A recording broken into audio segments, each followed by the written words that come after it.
प्रिय विद्यार्थियों, आप सभी का इस ऑनलाइन क्लास में स्वागत है। हम बीएड फर्स्ट ईयर की हम ऐच्छिक पेपर पढ़ रहे हैं भूगोल शिक्षण शास्त्र। भूगोल शिक्षण शास्त्र के अंतर्गत हमने अभी ऑफलाइन के अंतर्गत हमने पाठ योजना ब्लूप्रिंट के बारे में समझाया था और माइक्रो टीचिंग के बारे में। आज हम अपना पाठ्य पुस्तक को पढ़ेंगे, जिसमें हमारी पहली जो इकाई है, फर्स्ट इकाई अनुशासन के रूप में भूगोल की प्रकृति। अब अनुशासन क्या है, तो हम पढ़ेंगे अनुशासन अनुशासित या अनुशासिक ज्ञान का अर्थ या परिभाषा। तो हम लिखेंगे, आज हम टॉपिक हमारा है आज का अनुशासित। कौन है? अनुशासनिक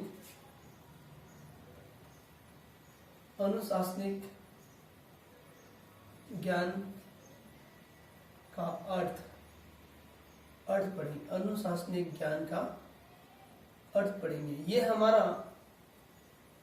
अनुशासनिक ज्ञान क्या है? तो अनुशासनिक ज्ञान का मतलब होता है कि शैक्षणिक अनुशासनिक ज्ञान के अंतर्गत उन नियमों, सिद्धांतों और परंपराओं का समावेश किया जाता है। मतलब हम कोई भी कार्य करते हैं शैक्षणिक कार्य के अंतर्गत, वहां नियमों के अनुसार हम पढ़ते हैं और उन नियमों के अंतर्गत भी हमारे कुछ सिद्धांत होते हैं। उन सिद्धांतों को पढ़ने के बाद एक विद्यार्थी उस पाठ्य पुस्तक और उस प्रकरण को सही विस्तार पूर्वक जानने की कोशिश करता है। और एवं परंपराओं का समावेश, हमने अभी तक जो पढ़ा है, प्राचीन काल में जो घटना घटित हो चुकी है, उसी घटना घटित को हम आगे अपने नवीन ज्ञान में जोड़ रहे हैं। तो कहने का मतलब ये हुआ है कि जो कुछ भी अनुशासनिक ज्ञान जो है, उन सभी विषयों के सहसंबंध है। कौन से? जो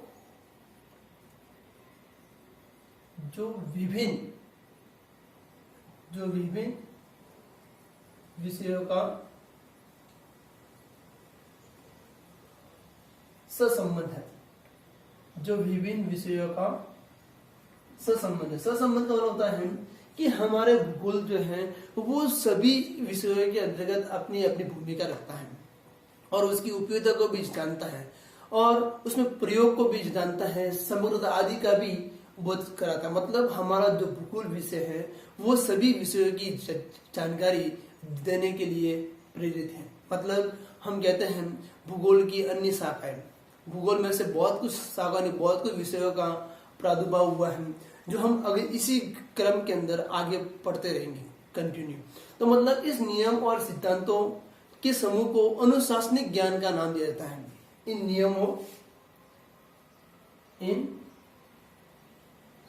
नियमों एवं सिद्धांतों को अनुशासनिक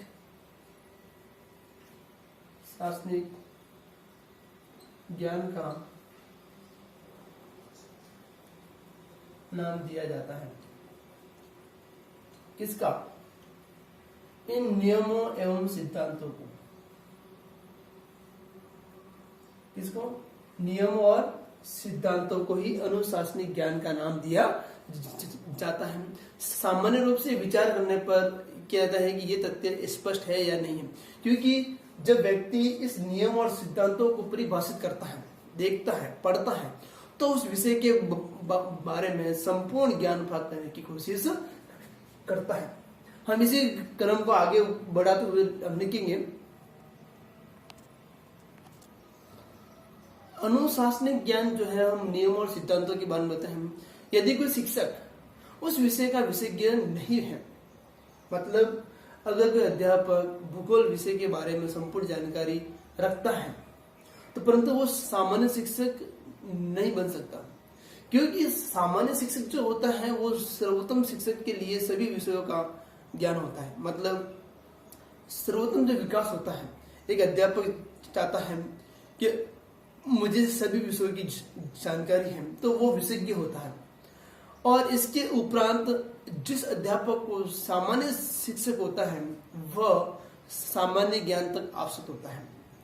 कहने का मतलब ये हुआ है कि विद्यार्थी को विद्यालय स्तर पर सभी विषयों का ज्ञान प्रदान क्यों नहीं किया जाता?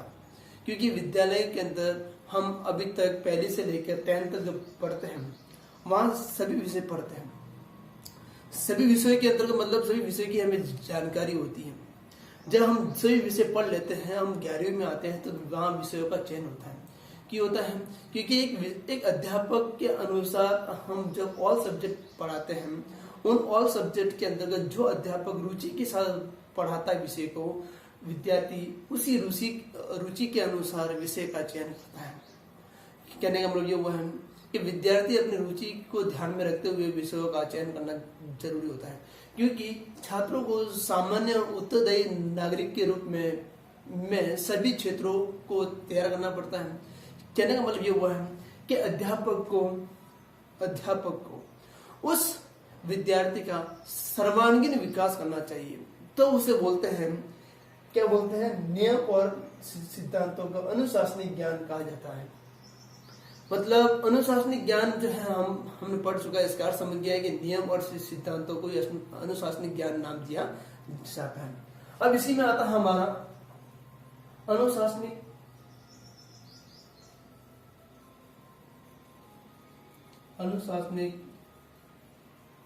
ज्ञान की परिभाषा। अनुशासनिक ज्ञान की परिभाषा। अनुशासनिक ज्ञान के अनुसार हमारे बहुत सारे भूगोलवेताओं ने लिखा है, जिसमें से एक ने बहुत अच्छा लिखा है, प्रोफेसर दुबे ने लिखा है कि शैक्षणिक अनुशासनिक ज्ञान का अभिप्राय उन नियमों और सिद्धांतों और परंपराओं से है जो शिक्षा माध्यमिक स्तर से लेकर सामाजिक, राजनीतिक, आर्थिक, सांस्कृतिक व्यवस्थाओं में सहसंबंध और अंतर स्थापित किया जाता है। मतलब हमें ऐसा ज्ञान देना चाहिए जब सभी विषयों के अंतर्गत, सामाजिक के अंतर्गत है, राजनीतिक के अंतर्गत है, आर्थिक के अंतर्गत है, सांस्कृतिक के अंतर्गत, इन सभी में क्या होना चाहिए, सहसंबंध होना चाहिए, जुड़ाव होना चाहिए। और जुड़ाव होने से व्यक्ति उस विषय के बारे में अधिक से अधिक जानने की कोशिश करता है, जिससे एक और शिक्षक का कार्य और व्यवहार में भी समृद्धिशील और व्यवहार को भी देखने को मिलता है, जिससे बालक सर्वांगीण विकास को संभव करता है। जिससे मतलब क्या होता है कि बालक में अनुशासनिक ज्ञान कितना होता है, मतलब कि उस बालक को अध्यापक के द्वारा नियम, सिद्धांत और उस पालनाओं की परिभाषाओं में परिपूर्ण बांधते हैं, जिसके द्वारा विद्यार्थी उस नियमों के अनुसार अपने रास्ते को या उसने मार्गदर्शन को अपने जीवन में अपनाते हुए आगे बढ़ता है। तो कहने का मतलब ये हुआ है कि हमने आज जो पढ़ा है अनुशासनिक जो ज्ञान है, ये पहला टॉपिक में इतना ही है। और आप सभी से भूगोल के विद्यार्थियों से अनुरोध करता हूँ कि आप सभी जने इस टॉपिक के बारे में अपने अपने नोटबुक में नोट जरूर करें, क्योंकि इसी प्रकरण के, इसी वीडियो व्याख्यान के आधार पर आप सभी के इंटरनल एग्जाम जो होगा वो इसी के बेस पर लिया जाएगा। अगर आप किसी को समझ में नहीं आ रहा है तो आप व्यक्तिगत रूप से हमें संपर्क कर सकते हैं, आप पूछ सकते हैं। आज के लिए इतना ही।